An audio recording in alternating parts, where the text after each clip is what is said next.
ഹരേ കൃഷ്ണ. സർവം ശ്രീ രാധാകൃഷ്ണാർപ്പണമസ്തു. നമ്മളെല്ലാവരും ആഗ്രഹിച്ചിരുന്ന, കാത്തിരുന്ന ഏകാദശി വ്രതങ്ങൾ അനുഷ്ഠിക്കുവാൻ പറ്റാതെ പോയവർ, ഒരു ഏകാദശി അനുഷ്ഠിക്കണം എന്ന് ആഗ്രഹിച്ചിരുന്നവർ, അത് സഫലമായ പൂർണ്ണമായ അനുഗ്രഹങ്ങൾ കിട്ടുന്ന ഒരു ഏകാദശി എടുക്കണം എന്ന് ആഗ്രഹിച്ചിരിക്കുന്ന ധാരാളം പേരുണ്ട്. പല അവസരങ്ങളിലും പല സാഹചര്യങ്ങളിലും നമുക്ക് പല ഏകാദശികളും മുടങ്ങിപ്പോകാറുണ്ട്, അല്ലെ എടുക്കാൻ സാധിക്കാതെ പോകാറുണ്ട്. അങ്ങനെയുള്ളവർക്കെല്ലാം ഒരു സുവർണ അവസരമാണ് നമ്മുടെ ജൂൺ 7 ശനിയാഴ്ച കടന്നു വരുന്ന നിർജ്ജല ഏകാദശി അല്ലെങ്കിൽ പാണ്ഡവ ഏകാദശി. ഈ ഏകാദശിക്ക് ധാരാളം പ്രത്യേകതകളുണ്ട്. ഈ ഒരു വർഷത്തിൽ 24 ഏകാദശികൾ കടന്നു വരുമ്പോൾ ഇതെല്ലാം എടുക്കുന്നവരുണ്ട്, എല്ലാം ഏകാദശി എടുക്കുന്നവരുണ്ട്. ചിലതൊക്കെ പ്രധാനപ്പെട്ടത് എടുക്കുകയും മറ്റു ചിലത് എടുക്കാൻ പറ്റാതെ പോവുകയും ചെയ്യുന്നവരുണ്ട്. എന്നാൽ ഇത് ഏകാദശി എടുക്കണമെന്ന് ആഗ്രഹിച്ചിട്ടും ഇതുവരെയും അതിന് സാധിക്കാതെ പോയവരും ധാരാളമുണ്ട്.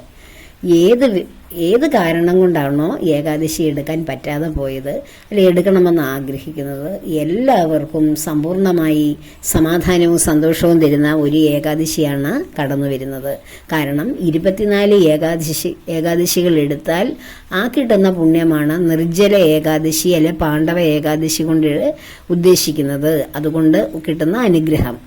ഈ ഏകാദശികളൊന്നും എടുത്തില്ലെങ്കിലും ഈ ഒരൊറ്റ ഏകാദശി അതിൻ്റെ ആചാരത്തോടെ അനുഷ്ഠാനത്തോടെ ഭഗവാനിൽ നിലയുറപ്പിച്ച് സമർപ്പണം നടത്തി എടുത്തു കഴിഞ്ഞാൽ ഈ ഏകാദശിയുടെ പുണ്യം മതി ജന്മജന്മാന്തര പാപങ്ങൾ തീർന്ന് ഇഹത്തിലും പരത്തിലും പൂർണ്ണമായ മുക്തി ലഭിക്കുവാൻ സാധിക്കും. നമ്മൾ ധാരാളം പുണ്യസ്നാനങ്ങൾ, തീർത്ഥാടനങ്ങൾ നടത്തുന്നതിനും ധാരാളം ദാനങ്ങൾ ചെയ്യുന്നതിനും തുല്യമാണ് ഈ നിർജ്ജല ഏകാദശിയുടെ ലഭിക്കുന്ന ആ പുണ്യഫലങ്ങൾ. നമുക്ക് അനേകം ഓരോരുത്തരുടെയും നമ്മളിങ്ങനെ കേൾക്കുമ്പോൾ, ഓരോരുത്തരും പറയുന്നത് കേൾക്കുമ്പോൾ എനിക്ക് അവിടെ പോകാൻ കഴിഞ്ഞില്ലല്ലോ, ഈ തീർത്ഥങ്ങളൊക്കെ സ്നാനം ചെയ്യാൻ പറ്റിയില്ലല്ലോ എന്നൊക്കെ വിഷമിക്കുന്ന ധാരാളം പേരുണ്ടാകും. ആ തീർത്ഥാടനങ്ങളെല്ലാം ചെയ്യുന്ന ഫലം ഉണ്ടാകും. അതുപോലെ തന്നെ ഗോദാനം, അതുപോലെ തന്നെ സ്വർണ്ണദാനം ചെയ്യുന്നത്, ബ്രാഹ്മണർക്ക് വലിയ വലിയ അന്നദാനം ചെയ്യുന്നതും, അതുപോലെ അവർക്ക് വസ്ത്രവും അവർക്ക് സമ്പത്തും ഒക്കെ ദാനം ചെയ്യുന്ന ഫലം, അതുപോലെ നിരാലംബരായിട്ടുള്ളവർക്ക് നമ്മളെ കൊണ്ട് പറ്റുന്ന ദാനങ്ങളൊക്കെ ചെയ്യുന്നതിൻ്റെ ഫലം, എല്ലാ ദാനധർമ്മങ്ങളുടെയും ഫലം ലഭിക്കുന്ന ഏകാദശിയാണ് നിർജ്ജല ഏകാദശി. അത് വെറുതെ നമ്മൾ ഏകാദശി എടുത്തിട്ട് പോരാ, അങ്ങനെയല്ല അത് എടുക്കേണ്ടത്. പിന്നെയോ നമ്മൾ എല്ലാ ഏകാദശിയും എടുക്കുന്നത് പോലെ എടുക്കുകയല്ല, ആ പേരിൽ തന്നെയുണ്ട് നിർജ്ജല ഏകാദശി. ജലം പോലും കുടിക്കാതെ എടുക്കുന്ന ഏകാദശി എന്നല്ലേ നിർജ്ജലം എന്ന് പറയുന്നത്. അപ്പോൾ ജലം പോലും കുടിക്കാതെ എടുക്കാൻ സാധിക്കുന്നവർക്ക് എടുക്കാൻ പറ്റുന്ന ഏകാദശിയാണ് നിർജ്ജല ഏകാദശി.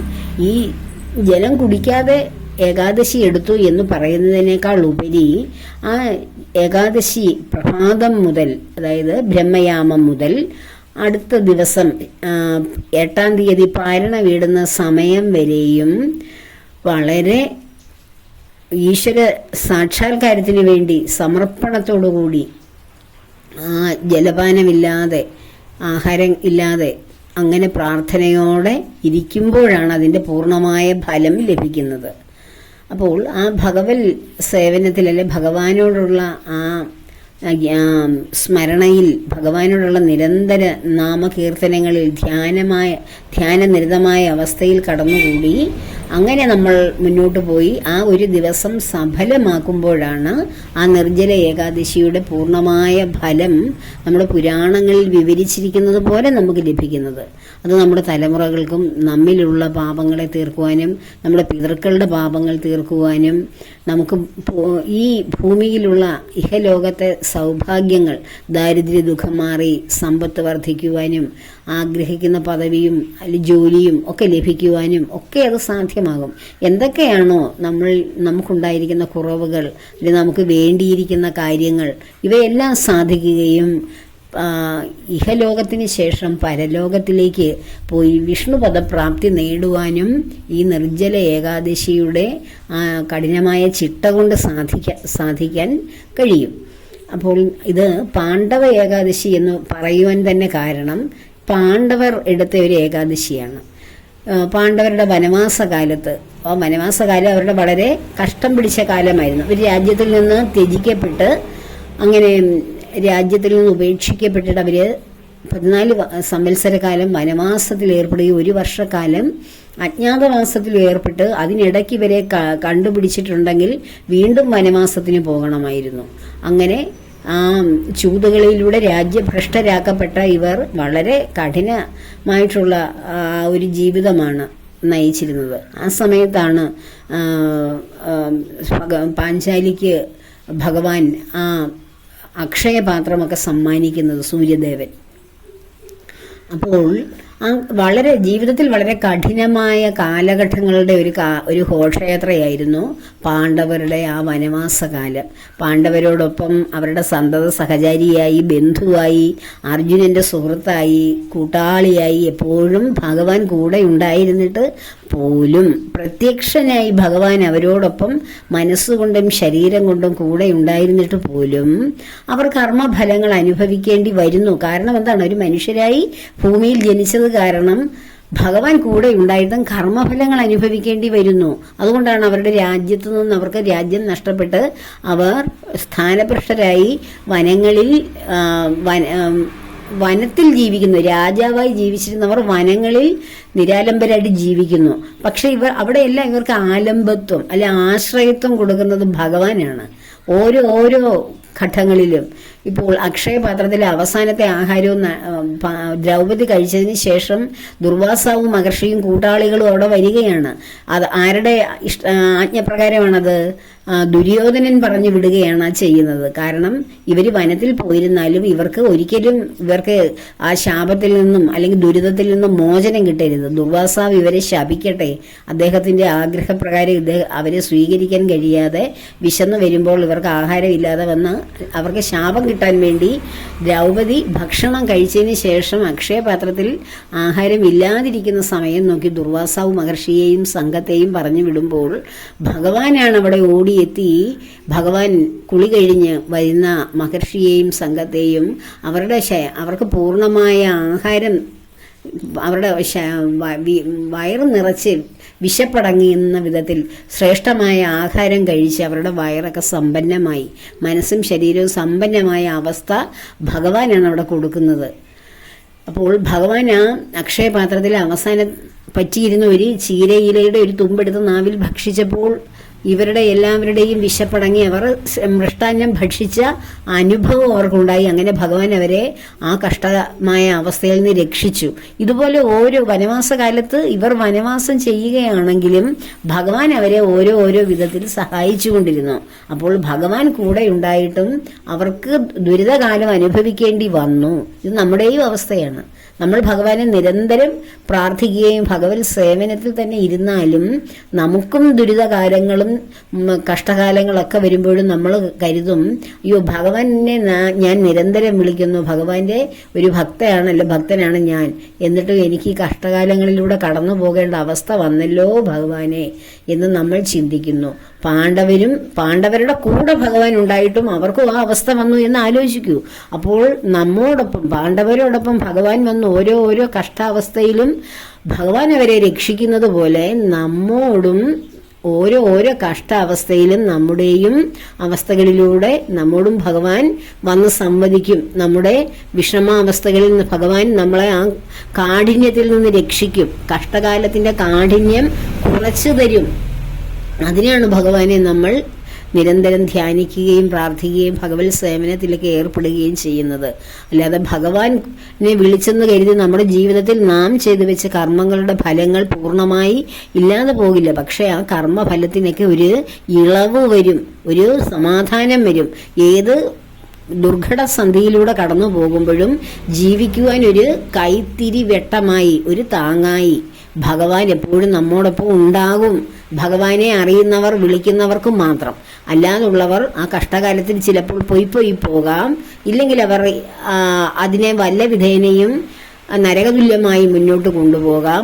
പല വിധത്തിലുള്ള മാനസിക ശാരീരികമായ ബുദ്ധിമുട്ടുകളിലൂടെ അവർക്ക് കടന്നു പോകേണ്ടിയും വരാം. ഭഗവാൻ കൂടെയുള്ളവർക്ക് ഒരു നാളും ഏതു ദുരിതത്തിലും നമുക്ക് ഒരു ദുഃഖവും ഉണ്ടാവുകയില്ല എന്ന് ഉറപ്പിച്ച് പറയേണ്ടിയിരിക്കുന്നു. അപ്പോൾ ഈ പാണ്ഡവ ഏകാദശിയുടെ വ്രതം മാഹാത്മ്യ കഥ പാണ്ഡവരുമായി ബന്ധപ്പെട്ടതാണ്. ഈ പാണ്ഡവർ ഈ കഷ്ടകാല സമയം എന്ന് പറഞ്ഞ ഈ മോശ കാലഘട്ടത്തിൽ അവരെന്താണ് ചെയ്തത്? അവർ ആ വനത്തിൽ പോകേണ്ടി വന്നപ്പോഴും അവർ ആ നെഗറ്റീവായിട്ടുള്ള അവസ്ഥയെ പോസിറ്റീവായിട്ട് എടുത്തു. അപ്പോൾ വനത്തിലും മറ്റുള്ള സ്ഥലങ്ങളിലും ഒക്കെ ജീവിക്കുമ്പോൾ കൊട്ടാരത്തിലേതുപോലെ ഭക്ഷണമൊക്കെ കഴിച്ച് സമാധാനമായിട്ട് ജീവിക്കാൻ പറ്റില്ലല്ലോ. അപ്പോൾ അതിനു വേണ്ടി അവരെന്ത് ചെയ്തു? ഇതൊരു നല്ലൊരു അവസരമായിട്ടും കണക്കാക്കി അവർ ഏകാദശികൾ മുടങ്ങാതെ എടുക്കുമായിരുന്നു. എല്ലാ വർഷവും എല്ലാ ഏകാദശിയും ഭീമസേനൻ ഒഴികെയുള്ളവർ അങ്ങനെ എടുത്തു വരുന്ന ആ 24 ഏകാദശിയും ദ്രൗപദിയും മറ്റ് സഹോദരന്മാരും കുന്തിദേവിയും ഒക്കെ എടുക്കുന്നുണ്ട്. ഇതൊക്കെ കണ്ടിട്ട് ഭീമസേനന് നല്ല വിഷമമുണ്ട്. കാരണം ഇവർ ഏകാദശി എടുക്കുന്നത് എന്തിനാണ്? ഇഹത്തിൽ സുഖത്തിലും പരത്തിൽ പുണ്യത്തിനും വേണ്ടിയാണ്. അപ്പോൾ ഇവരുടെ പാപങ്ങളെല്ലാം ഈ ഏകാദശിയിലൂടെ ആഹാരം ഉപേക്ഷിച്ച് ഇവരിങ്ങനെ പ്രാർത്ഥനയിൽ നിരതമായി ഇങ്ങനെ ഇരിക്കുമ്പോൾ അവരുടെ പാപങ്ങളൊക്കെ നശിപ്പിക്കപ്പെടുന്നു. ഞാനാകട്ടെ ഭക്ഷണത്തിന് അധീനനായി അടിപ്പെട്ട് ഇങ്ങനെ ജീവിക്കുന്നു. അപ്പോൾ ആ ഭീമസേനന്റെ ഉള്ളിലെ ആ ജഡരാഗ്നി ഭീമസേനനെ കൊണ്ട് വ്രതം എടുക്കുവാൻ അനുവദിപ്പിക്കുകയില്ലായിരുന്നു. അതാണ് സത്യത്തിൽ സംഭവിക്കുന്നത്. ഭീമസേനനും വളരെ വലിയ ആഗ്രഹമുണ്ട്. പക്ഷേ വൃഗൻ എന്ന ഒരു അഗ്നിയാണ് ഭീമസേനന്റെ വയറ്റിൽ. അതാണ് വൃഗോദരൻ എന്ന പേര് തന്നെയുള്ളത്. അപ്പോൾ എന്ത് ആഹാരം കഴിച്ചാലും പെട്ടെന്ന് ആ അഗ്നിയിൽ ജ്വലിച്ചു പോകും, കത്തി ജ്വലിച്ചു പോകും. പെട്ടെന്ന് വിശപ്പുണ്ടാവും. അപ്പോൾ ആ വിശപ്പിനെ ഭീമസേനെ നിയന്ത്രിക്കാൻ പറ്റില്ല. അത്രയും വലിയ വിശപ്പാണ് ഭീമസേനുള്ളത്. അപ്പോൾ ഈ ഏകാദശിയിൽ ആഹാരം ഉപേക്ഷിച്ച് ഏകാദശി വ്രതം അനുഷ്ഠിക്കുന്ന സഹോദരങ്ങളെയും ഭാര്യയെയും അമ്മയൊക്കെ കാണുമ്പോൾ ഭീമസേനന് നല്ല വിഷമം തോന്നും. അങ്ങനെ വ്യാസഭഗവാൻ ഇവരെ കാണാൻ, വേദവ്യാസ മഹർഷി ഇവരുടെ മുതുമുത്തശ്ശനാണ്. അപ്പോൾ ആ വേദവ്യാസ ഭഗവാൻ ഇവരെ കാണാൻ ഇടയ്ക്ക് ഒക്കെ വരുമ്പോൾ ഇവർക്ക് ഏകാദശിയുടെ മാഹാത്മ്യമൊക്കെ പറഞ്ഞു കൊടുക്കും. അപ്പോൾ ഈ ഏകാദശിയെക്കുറിച്ച് ഇങ്ങനെ പറയുന്ന കൂട്ടത്തിൽ ജ്യേഷ്ഠമാസത്തിലെ ശുക്ലപക്ഷ ഏകാദശിയുടെ മാഹാത്മ്യം എന്താണെന്ന് യുധിഷ്ഠിരൻ വ്യാസഭഗവാനോട് ചോദിക്കുമ്പോൾ വ്യാസഭഗവാനാണ് ഈ ഏകാദശി എടുത്താൽ മറ്റ് ഏകാദശികൾ എടുത്തില്ലെങ്കിൽ പോലും അതിൻ്റെ ഫലവും പുണ്യവും ലഭിക്കും.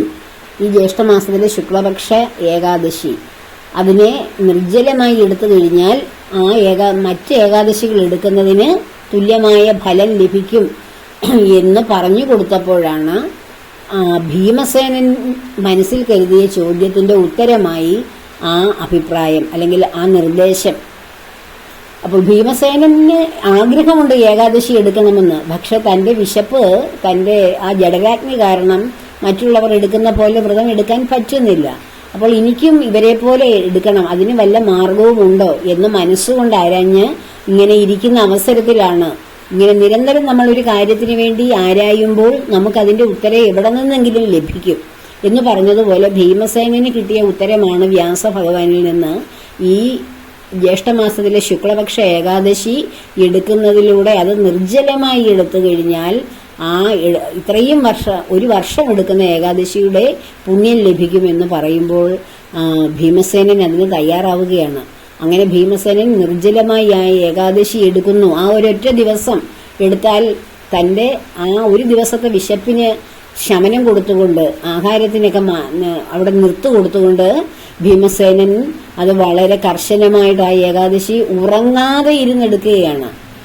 ഉറക്കം ഒഴിച്ച് ആ രാപ്പകൽ ഏകാദശി ആ ഹരിവാസര സമയവും എല്ലാ സമയവും ഭഗവാനെ ധ്യാനിച്ചുകൊണ്ട് ആ ഭഗവാനിലുള്ള ഭക്തി വർദ്ധിപ്പിച്ച് ജഡരാഗ്നിയെ മറച്ചുകൊണ്ട് തളർത്തിക്കൊണ്ട് ഭക്തിയിലൂടെ ആത്മചേതനയിലൂടെ ആ പൂർണ്ണതയിലേക്ക് എത്തുകയാണ് ഭീമസേനൻ ചെയ്തത്. അതിനുശേഷമാണ് ഈ ഏകാദശിയെ പാണ്ഡവ ഏകാദശി എന്നൊക്കെ അറിയപ്പെടുവാൻ തുടങ്ങിയത്. പാണ്ഡവർ ഈ ഏകാദശി ഭക്തിപൂർവ്വം എടുക്കുകയും അവർക്ക് പരമമായ നിർവ്വാണം ലഭിക്കുകയും ചെയ്തു. അവരോരോരുത്തരും അവരുടെ ആ മഹാപ്രസ്ഥാനത്തെക്കുറിച്ച് നമ്മൾ വായിക്കുമ്പോൾ, അറിയുമ്പോൾ, പഠിക്കുമ്പോൾ നമുക്ക് മനസ്സിലാകും. ഓരോരുത്തരും പൂർണ്ണമായ ശരീരത്തോടു കൂടി ആ സ്വർഗാരോഹണത്തിലേക്ക് ചെന്നുവെങ്കിലും ആ ശരീരം അവിടെ നഷ്ടപ്പെടുത്തിയിട്ട് അവരെ ഓരോരുത്തരും സ്വർഗത്തിൽ സന്നിഹിതരായി അവരുടെ പുണ്യം അനുഭവിക്കുവാൻ സ്വർഗത്തിലും അതിനുശേഷം പരമമായ വിഷ്ണുപദ പ്രാപ്തിയിലേക്കുമാണ് അവർ പോയത്. അപ്പോൾ ഭീമസേനനും ആ ഒരു പൂർണ്ണമായ അവസ്ഥ ആ നിർജ്ജല ഏകാദശിയിലൂടെ ലഭിച്ചു. അപ്പോൾ ആ നിർജ്ജല ഏകാദശി ഈ തവണ വരുന്നത് 2 ദിവസങ്ങളിലായിട്ടാണ്. എങ്കിലും വൈഷ്ണവ സമ്പ്രദായ പ്രകാരമാണ് നാം ഏകാദശി അനുഷ്ഠിക്കുന്നത്. അതുകൊണ്ട് 7-ാം തീയതി തന്നെ, ശനിയാഴ്ച തന്നെയാണ് ആ ഏകാദശി അനുഷ്ഠിക്കേണ്ടത്. ഏകാദശി തിഥി വരുന്നത് ജൂൺ 6-ാം തീയതി വെളുപ്പിന് 2:15 മുതൽ ജൂൺ 7-ാം തീയതി വെളുപ്പിന് 4:47 വരെയാണ്. ഈ ജൂൺ 6-ാം തീയതി വെളുപ്പിന് 2:15 മുതൽ ആരംഭിക്കുമ്പോൾ ജൂൺ 6-ാം തീയതി ഫുൾ സമയവും ഏകാദശി തിഥി ഉണ്ട്. അതായത് വെളുപ്പിനെ മുതൽ ഏകാദശിയാണ് അവിടെ സംഭവിക്കുന്നത്. പക്ഷേ വൈഷ്ണവ സമ്പ്രദായ പ്രകാരം ഏകാദശിയും മഹാദ്വാദശിയും കൂടി സമ്മേളിക്കുന്ന ദിവസമാണ് ഏകാദശി വ്രതം അനുഷ്ഠിക്കാറുള്ളത്. അപ്പോൾ അങ്ങനെ നോക്കുമ്പോൾ ജൂൺ 7-ാം തീയതി വെളുപ്പിനെ 4:47 ഏകാദശി തിഥി തീരുകയും ദ്വാദശി തിഥി ആരംഭിക്കുകയും ചെയ്യുകയാണ്. അപ്പോൾ ജൂൺ 7-നാണ് ഏകാദശി അനുഷ്ഠിക്കുന്നത് കുറച്ചും കൂടി, അതായത് ഏറ്റവും നല്ലതായിട്ട് തോന്നുന്നത്. കാരണം അത് വൈഷ്ണവ സമ്പ്രദായത്തിൽ ഏകാദശി അനുഷ്ഠിക്കുന്നത് ദ്വാദശിയും കൂടി കടന്നു വരുന്ന ദിവസമാണ്. ജൂൺ 6-ാം തീയതിയും ഫുൾ ഏകാദശി ഉള്ളത് കൊണ്ട് എന്ത് ചെയ്യണം? ഏകാദശിയെ ആ വ്രതം അനുഷ്ഠിക്കുന്ന അതുപോലെ തന്നെ നിർജ്ജലമായി എടുത്തില്ലെങ്കിലും ഒരു നേരം മാത്രം ഫലങ്ങൾ എന്തെങ്കിലും ഭക്ഷിച്ചുകൊണ്ട് ധാന്യാഹാരം ഉപേക്ഷിക്കുക തന്നെ വേണം. ധാന്യങ്ങൾ കഴിക്കാൻ പാടില്ല ജൂൺ 6-ാം തീയതിയും, അതായത് വെള്ളിയാഴ്ച. അപ്പോൾ അങ്ങനെ തന്നെ വേണം ഏകാദശി അനുഷ്ഠിക്കുവാൻ. ആ 2 ദിവസവും വളരെ പ്രാധാന്യമാണ്. 2ാമത്തെ ദിവസമായ ജൂൺ 7-ന് പൂർണ്ണമായി നിർജ്ജലമായി എടുക്കാൻ സാധിക്കുന്നവരങ്ങനെ എടുക്കുക. അല്ലാതുള്ളവർ എന്തെങ്കിലും ആഹാരം, അതായത് ഫലങ്ങളോ പാലോ എന്തെങ്കിലുമൊക്കെ കഴിച്ച് വേണമെങ്കിലും അത് എടുക്കുക. കാരണം ഈ ഏകാദശി തുടർന്ന് എല്ലാ മാസവും ഏകാദശി എടുക്കുകയും നിരന്തര ഏകാദശി പലതും എടുക്കുകയും ചെയ്യുന്നവർക്ക് ഈ നിർജ്ജല ഏകാദശി ബാധകമല്ല. അവർ നിർജ്ജലമായി എടുക്കുവാൻ ഞാൻ ഒരിക്കലും പറയില്ല. ഇതുവരെ എടുക്കാതിരുന്നവർക്ക് ഒരു ദിവസം നിർജ്ജലമായി ഭീമസേനൻ എടുക്കാൻ കഴിഞ്ഞതുപോലെ പറ്റുമെങ്കിൽ എടുക്കുക. ഇല്ലാതെ അല്ലെങ്കിൽ എല്ലാ പ്രാവശ്യവും നമ്മൾ തുടർച്ചയായിട്ട് ഏകാദശി എടുക്കുന്നവരല്ലേ, അങ്ങനെയുള്ളവരൊരു സാധാരണ ഏകാദശിയായി അത് കണ്ടാൽ മതി. അപ്പോൾ ഒരെണ്ണം മാത്രം എടുക്കാൻ ആഗ്രഹിക്കുന്നവർ ആണ് ഞാൻ ഈ പറഞ്ഞ ചിട്ടയിലൂടെ കടന്നു പോകേണ്ടത്. അപ്പോൾ ഇതിന്റെ ഹരിവാസര സമയം വരുന്നത് ജൂൺ 6-ാം തീയതി വെള്ളിയാഴ്ച രാത്രി 10:11 മുതൽ ജൂൺ 7-ാം തീയതി ശനിയാഴ്ച ഉച്ചയ്ക്ക് 12:27 വരെയാണ് ഹരിവാസര സമയമായി വരുന്നത്. ഈ സമയത്ത് അഖണ്ഡ നാമജപം, അഖണ്ഡമെന്ന് വെച്ചാൽ ഒരിക്കലും ഖണ്ഡിക്കപ്പെടാതെ തുടർച്ചയായ നാമജപങ്ങളുടെ ഒരു ഘോഷയാത്ര തന്നെ നമ്മുടെ നാവിലും മനസ്സിലും നിരന്തരം ഉണ്ടാവണം. ഭഗവത് സ്മൃതിയിൽ നാം സന്തോഷിക്കണം, സത്സംഗങ്ങളിൽ ഏർപ്പെടണം. നമ്മുടെ ഗൃഹങ്ങളിലുള്ള അല്ലെങ്കിൽ ഇല്ലെങ്കിൽ തന്നെയും അത് കേൾക്കുകയോ ചെയ്യാം. പുരാണ ഗ്രന്ഥങ്ങളുടെ പാരായണം, അതിൻ്റെ വിശദീകരണം, അങ്ങനെ ആ ഭഗവത് തത്വങ്ങൾ ഇതെല്ലാം കേൾക്കുക. വീട്ടിൽ പുരാണ ഗ്രന്ഥങ്ങളുള്ളവർ ഭാഗവതവും ഭഗവത്ഗീതയും നാരായണീയവും ജ്ഞാനപ്പാനയും ഒക്കെയും പാരായണം ചെയ്ത് ആ ഭഗവത് സേവനത്തിൽ ഏർപ്പെടുക ആ ദിവസം. അങ്ങനെ ദശമി ദിവസം ഒരു നേരം അരിഭക്ഷണം ധാന്യഭക്ഷണമൊക്കെ കഴിക്കാം. ഏകാദശി ദിവസം 2 ദിവസം ഏകാദശി കടന്നു വരുന്നത് കൊണ്ട് ആ 2 ദിവസവും ഏകാദശി അനുഷ്ഠിക്കുക. ആദ്യത്തെ ദിവസം ഒരു നേരം അല്ലെങ്കിൽ 2 നേരം അവർ പറ്റുന്നത് പോലെ ഫലങ്ങളോ പഴവർഗ്ഗങ്ങളോ ഒക്കെ കഴിച്ചെടുക്കുക. ഏകാദശി ദിവസം ഏകാദശി വ്രതം കഠിനമായി അനുഷ്ഠിക്കുക. അങ്ങനെയാണ് ഞാൻ എടുക്കാൻ ഉദ്ദേശിക്കുന്നത്. അങ്ങനെയാണ്. അതുകൊണ്ടാണ് ഞാൻ മറ്റുള്ളവർക്കും നിങ്ങൾക്ക് ഓരോരുത്തർക്കും ഞാനത് പറഞ്ഞു തരുന്നത്. അപ്പോൾ ഏകാദശിയുടെ ആ വ്രതമാഹാത്മ്യ കഥ ഈ ഭീമസേനുമായി ബന്ധപ്പെട്ടതാണ്. അങ്ങനെയാണ് പാണ്ഡവ ഏകാദശി എന്ന് നിർജ്ജലമായി എടുത്തത്. കാരണം നിർജ്ജല ഏകാദശി വന്നു, ആ നാമത്തിൽ അതിനെ അറിയപ്പെടുന്നു. ഈ ഏകാദശിയുടെ പാരണ ജൂൺ 8-ാം തീയതി ആണ്. 7-ാം തീയതി ഏകാദശി അനുഷ്ഠിക്കുന്നതിൻ്റെ പാരണ ജൂൺ 8-ാം തീയതി രാവിലെ 6:03 മുതൽ 6:03 മുതൽ 7:17 വരെയുള്ള ആ ഒരു ചുരുങ്ങിയ സമയത്തിനുള്ളിലാണ് ഏകാദശിയുടെ പാരണ. അതുപോലെ ഈ ജൂൺ 6-ാം തീയതി ആണ് ഇപ്പം വ്രതം അനുഷ്ഠിക്കാൻ പറ്റുന്നത്. 7-ാം തീയതി എനിക്ക് എടുക്കാൻ പറ്റില്ല, പല അസൗകര്യവും ഉണ്ട്. എന്നുള്ളവർക്ക് 6-ാം തീയതി ആ ഏകാദശി അനുഷ്ഠിക്കാം. പക്ഷേ 7-ാം തീയതി പാരണ വരുന്നത് ഉച്ചയ്ക്ക് ശേഷമുള്ള സമയത്തായിരിക്കും. ആ സമയം കൃത്യമായി മനസ്സിലാക്കി അപ്പോൾ പാരണ എടുക്കുക. അതുപോലെ നമ്മൾ ദ്വാദശി ദിവസമല്ലേ പാരണ എടുക്കുന്നത്. പാരണയൊക്കെ വീണ്ടും ദാനധർമ്മങ്ങളൊക്കെ ചെയ്യുന്നത്. അന്ന് വാമനമൂർത്തിയായ ഭഗവാനെ ധ്യാനിച്ചതിന് ശേഷം വേണം ബ്രാഹ്മണർക്ക് ക്ഷേത്രങ്ങളിൽ പോയി തൊഴുത് ബ്രാഹ്മണർക്ക് ദക്ഷിണ കൊടുത്താൽ മതി. കൊടുത്തിട്ട് നമ്മൾ വ്രതം അവസാനിപ്പിക്കുക ആ സമയത്ത്.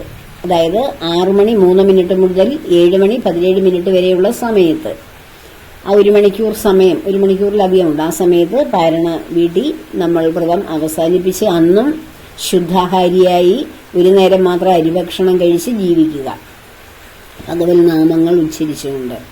അപ്പോൾ ഹരിവാസര സമയം പറഞ്ഞു, പാരണ വീടേണ്ട സമയവും പറഞ്ഞു. അപ്പോൾ ഈ ഏകാദശി, ഓരോ ഏകാദശിയിലും ഭഗവാന്റെ ഓരോ അവതാരത്തെക്കുറിച്ച് അല്ലെ ഓരോ രൂപത്തിൽ ഭഗവാനെ ധ്യാനിക്കേണ്ടതിന്റെ പ്രാധാന്യവുമാണ് പറയാറുള്ളത്. ഇപ്പോൾ അനന്തശായിയായി ക്ഷീരസാഗരത്തിൽ കിടക്കുന്ന ആ ശയിക്കുന്ന ഭഗവാനെയാണ്, ആ ജലശായിയായ ഭഗവാനെയാണ് നിർജ്ജല ഏകാദശിയിൽ നാം ആരാധിക്കേണ്ടത്. നമ്മുടെ മനസ്സിൽ ആ ഒരു ചിത്രമാണ് ഉറയ്ക്കേണ്ടത്. അപ്പോൾ ഏകാദശി, നിർജ്ജല ഏകാദശി എല്ലാവരും എടുക്കാൻ ആഗ്രഹിക്കുന്നു. എല്ലാവർക്കും അതിന് എടുക്കാൻ കഴിയട്ടെ. ഏതെങ്കിലും കാരണവശാൽ, സാഹചര്യവശാൽ ഒക്കെ നമുക്ക് എടുക്കാൻ കഴിയാതെ പോയവർ ഭഗവാന്റെ പ്രാർത്ഥനയിൽ, നാമജപങ്ങളിൽ മനസ്സ് അവരുടേത് മുഴുകി ആ ഏകാദശി ദിവസത്തിന്റെ ധന്യത, ആ പരിപൂർണത അവർക്കും ലഭിക്കട്ടെ എന്ന ആഗ്രഹത്തോടെ, പ്രാർത്ഥനയോടെ എല്ലാ കർമ്മങ്ങളും ഭഗവാന്റെയും ദേവിയുടെയും പത്മപാദങ്ങളിൽ സമർപ്പിക്കുന്നു. ലോകാ സമസ്ത സുഖിനോ ഭവന്തു.